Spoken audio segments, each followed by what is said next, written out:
So this week has been pretty insane for Nintendo news. So unless Nintendo is planning on a Direct this week, I'm going to go ahead and talk about the things that were leaked and announced. First of all, and the biggest thing, is that there was a Smash Brothers leak. Apparently someone at NOA has a copy of the game and was taking videos of the game and posted them on YouTube. Now we've seen leaks before and we've been really skeptical, but this looks really legit, and since it's so close to launch, it's believable. And the main thing that got people excited about or disappointed about it was the roster. There's 5 characters on the roster that we haven't seen revealed yet. Well, technically 4 of them haven't been revealed. Dark Pit has sort of been revealed. There's one character returning from Melee, which is Dr. Mario. I'm not sure why, but okay. Then the other 3 characters are Bowser Jr., Shulk from Xenoblade, and the Duck Hunt dog, which honestly I think is really cool. And I actually really like characters like that, like Mr. Game & Watch and Rob the Robot. Mr. Game & Watch is actually my second main.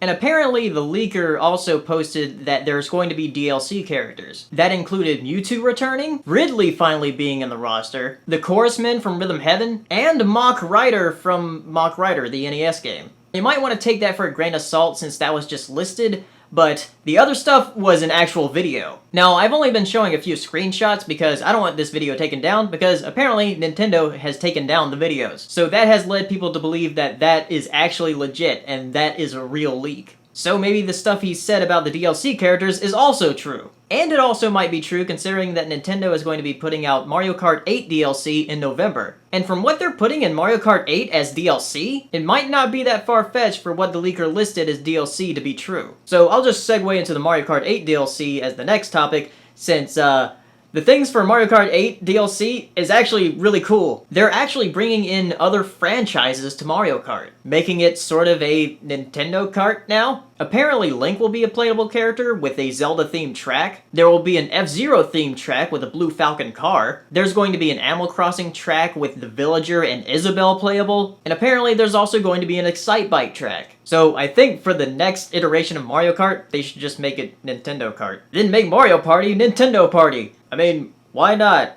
What's stopping them? Anyway, the DLC is actually split into 2 new cups. Now, this information was announced on a UK website, so it said the DLC will cost about £7 each. So that's £14 for both cups. Or was it 2 cups for each package of DLC? I can't remember. Either way, it's some pretty cool DLC that I never expected. Still don't have a Wii U yet, but whenever I get one, I'm definitely going to get Mario Kart 8 just for the fact that I can play Isabelle. Now, the last thing I want to talk about that was announced this week was Pokken Tournament, which is apparently a collaboration between Pokemon and Tekken. Now, I knew there was some kind of Pokemon fighting game in the works, but I had no idea it was in collaboration with Namco Bandai and their franchise Tekken. Namco Bandai made Tekken, right?